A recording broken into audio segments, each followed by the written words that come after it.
धुंध विनाद ने अपनी शक्तियों से 84 लाख जानवरों की बलि चढ़ा दी थी, जिससे कि अब वह स्वर्ग लोक का नया देवराज बन चुका है। और इस घटना से देवी लक्ष्मी, जो कि इतने समय से ध्यान में थी, उनका ध्यान भी भंग हो जाता है। वो नारायण के पास जाती है और देखती है कि महाकाली महादेव पे प्रहार करने जा रही है। और प्रहार करते वक्त बीच में आ जाते हैं गणेश जी। फिर महाकाली ने कुछ ऐसा किया जो जानकर आपके होश उड़ जाएंगे। आखिर पूरी कहानी क्या है, आइए जानते हैं आज के एपिसोड में।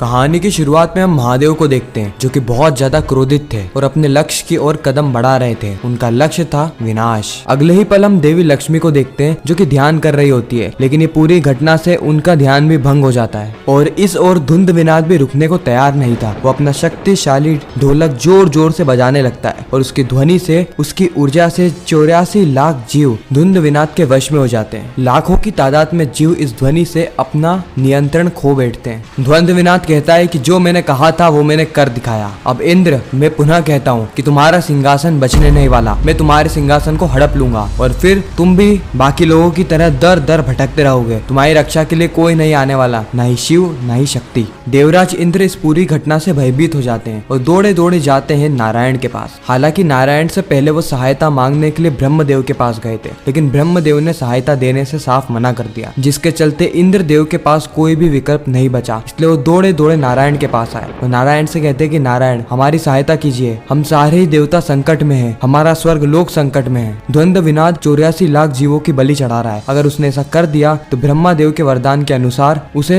देवराज का पद मिल जाएगा, वह स्वर्ग का राजा बन जाएगा। इससे पूर्व ब्रह्मदेव के पास भी सहायता की गुहार लगाने गया था, लेकिन वह तो वेदों की रक्षा में इतने व्यस्त थे कि उन्होंने मेरी गुहार सुनी भी नहीं। इसीलिए मेरे पास सिर्फ विकल्प के नाम पे आप ही बचे। नारायण, आप हमारी सहायता कीजिए, आप हमारी सहायता कीजिए। इस संसार की दुर्गति सिर्फ आप ही रोक सकते हैं नारायण। ये सृष्टि असंतुलित हो रही है। नारायण कहते हैं कि रुद्र और महाकाली को पुनः अपने मूल स्वरूप में आना होगा, उन्हें पुनः शिव शक्ति बनना होगा। और इसका कारण आपका सिंहासन नहीं है देवराज, इसका कारण है इस सृष्टि का अस्तित्व, जो कि अभी दांव पे लगा हुआ है। धुंध विनाश से भी घोर घोर समस्याएं अपना शीश उठाने वाली है। अगर ऐसा हो गया तो अनर्थ हो जाएगा देवराज, अनर्थ। ईश्वर देवी पार्वती, जो कि महाकाली का रूप धारण कर चुकी है, वो अपने लक्ष्य की ओर आगे बढ़ती है। उनका लक्ष्य था ज्वाला माता मंदिर, इसीलिए वो तेजी से अपने पग ज्वाला माता मंदिर की ओर बढ़ाने लगती है। देवी लक्ष्मी, जिनका की ध्यान टूट गया था, वो भागी भागी नारायण के पास आती है। तो नारायण को पुकार के कहती है, नारायण नारायण, ये क्या हो रहा है? मानो हर दिशा से संकट छा रहा है। धुंध विनाद 84 लाख पशुओं की हत्या करने जा रहा है और शिव शक्ति तो इससे परिचित भी नहीं है। वो अपने ही धुंध में आपस में ही उलझे हुए हैं। उन्हें इस घोर संकट के बारे में कुछ भी ज्ञात नहीं। नारायण, अगर ऐसा होता है तो धर्म, न्याय और संस्था का विनाश हो जाएगा, इस सृष्टि का विनाश हो जाएगा। नारायण कहते हैं, हाँ जानता हूँ मैं देवी। उसी वक्त देवी लक्ष्मी कहती है, तो आपने देवराज इंद्र की सहायता क्यों नहीं करी? नारायण कहते हैं, क्योंकि मैं इंद्रदेव से भी घोर और विकट समस्या से निपटने की तैयारी कर रहा हूँ। देवी लक्ष्मी कहती है, इससे भी विकट समस्या आखिर क्या है नारायण? उसी वक्त नारायण कहते हैं कि जानती है देवी लक्ष्मी, यह मंदिर कौन सा है? यह है ज्वाला मंदिर, देवी ज्वाला का मंदिर, हिमाचल में मौजूद माँ अंबिका का धाम। देवी लक्ष्मी कहती है, 51 शक्तिपीठों में से एक? नारायण कहते हैं, हाँ देवी। जब मैं महादेव को शांत करने के लिए देवी सती के शरीर पर सुदर्शन चलाया था, उस वक्त उनका शरीर 51 भागों में विभक्त होकर अलग अलग स्थानों पर गिर गया था, जिसमें उनकी ज्वा यानी जबान इस स्थान पर गिरी थी, जिसके बाद इस जगह का नाम पड़ा ज्वाला माता मंदिर। लक्ष्मी कहती, यह तो मैं जानती हूँ नारायण।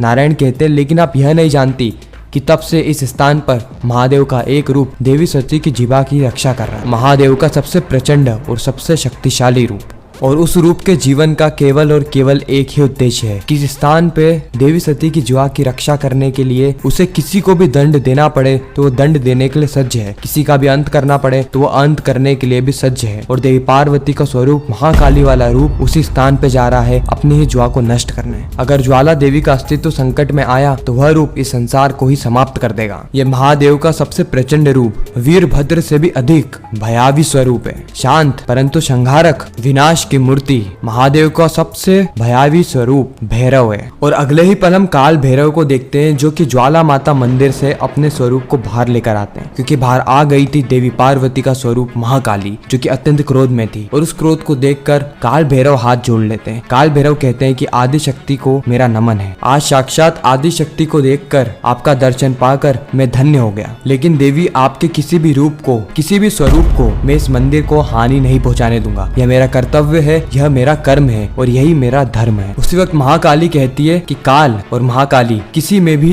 भेदभाव नहीं करती, चाहे वो मानव हो, दानव हो या भैरव हो। जिस सृष्टि में मेरा मान नहीं, उस सृष्टि में मेरे मंदिर का भी कोई स्थान नहीं। हट जाओ अपने मार्ग से। काल भैरव कहते हैं कि यह मेरा कर्तव्य है और मैं अपने कर्तव्य से मुख नहीं मोड़ूंगा, आप रुक जाइए देवी। लेकिन महाकाली इस वक्त तक रुकती नहीं है। महाकाली क्रोध में आके सीधे काल भैरव पे हमला करने ही वाली होती है कि उसी वक्त एक जोर से ध्वनि आती है, सावधान। और वह ध्वनि होती है महादेव की, यानी महाकाल की। महादेव काल भैरव के सामने खड़े हो जाते हैं और कहते हैं कि इस मंदिर की रक्षा करने का दायित्व सिर्फ काल भैरव का नहीं बल्कि मेरा भी है। देवी पार्वती कहती है कि वाह महादेव, जब रक्षा का दायित्व हमारे संबंध का था, जब तो आप मुख मोड़ के चले गए और अब अपने सेवक का दायित्व निभाने के लिए, अपने सेवक की रक्षा करने के लिए मेरे सामने युद्ध करने के लिए उपस्थित हो गए। महादेव कहते हैं देवी, काल भैरव जिसकी रक्षा कर रहा है वो आप ही की जीवा है और उसकी रक्षा करने का दायित्व मेरा भी है। महाकाली कहती है कि जिसके अस्तित्व को ही आपने चूर चूर कर दिया, जिसके अस्तित्व को ही आपने खंडित खंडित कर दिया, उसके शरीर के एक अंग को बचाकर अब आप क्या सिद्ध करना चाहते हैं महादेव? कि आपको अपनी शक्ति की चिंता है? यह चिंता अगर आपको वास्तविक तौर पे होती तो आज यह स्थिति उत्पन्न ही नहीं होती। इसलिए महाकाली कहती है कि अब मैं पुनः नहीं दोहराऊंगी, आप मेरे मार्ग से हट जाइए, अन्यथा युद्ध के लिए सज्ज हो जाइए। लेकिन महादेव और काल भैरव दोनों ही उस मंदिर से नहीं हटते, जिसके चलते महाकाली और क्रोध में आ जाती है और इन दोनों पर ही प्रहार करने के लिए अपने पग आगे बढ़ाती है। और जैसे ही वो प्रहार करती है उसी वक्त बीच में आ जाते हैं गणेश जी, और गणेश जी को देखकर महाकाली की तलवार रुक जाती है। गणेश जी कहते हैं कि आपने मुझे पहचाना? माता, मैं गणेश, मैं विनायक। लेकिन अभी तक महाकाली का क्रोध शांत नहीं हुआ था, इसीलिए वापस से अपनी तलवार उठाती है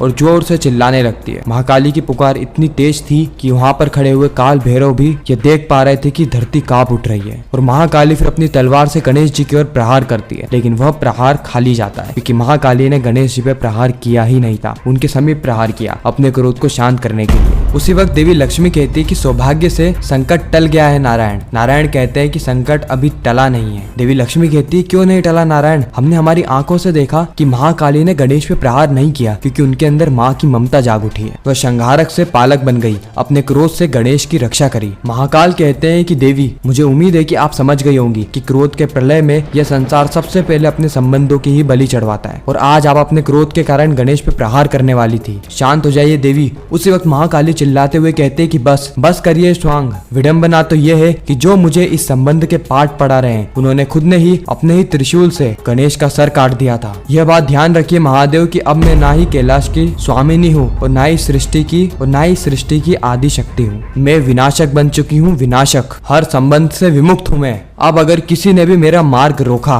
तो फिर इस महाकाली की तलवार रुकेगी नहीं। कोई भी मुझसे दोबारा दया की उपेक्षा ना रखे, मैं इस संसार को ही नष्ट कर दूंगी। महाकाली और महाकाल का स्वरूप रुद्र अवतार आमने सामने था। और इसी के साथ ये खूबसूरत एपिसोड यहीं पर ही खत्म हो जाता है, इस सस्पेंस और ट्विस्ट के साथ कि आखिर आगे होने क्या वाला है। क्या द्वंद्व विनाद 84 लाख पशुओं की बलि चढ़ा देगा या फिर कहानी कुछ और रहेगी, यह हमें जानने को मिलेगा शिव शक्ति के आने वाले एपिसोड में। बाकी आपको यह रिकैप कैसा लगा कमेंट सेक्शन में जरूर बताना। अगर आपको यह वीडियो अच्छी लगी तो वीडियो को लाइक करके, चैनल को सब्सक्राइब करके ज्यादा से ज्यादा लोगों को यह वीडियो शेयर करना ताकि हमारी फिर से मुलाकात हो।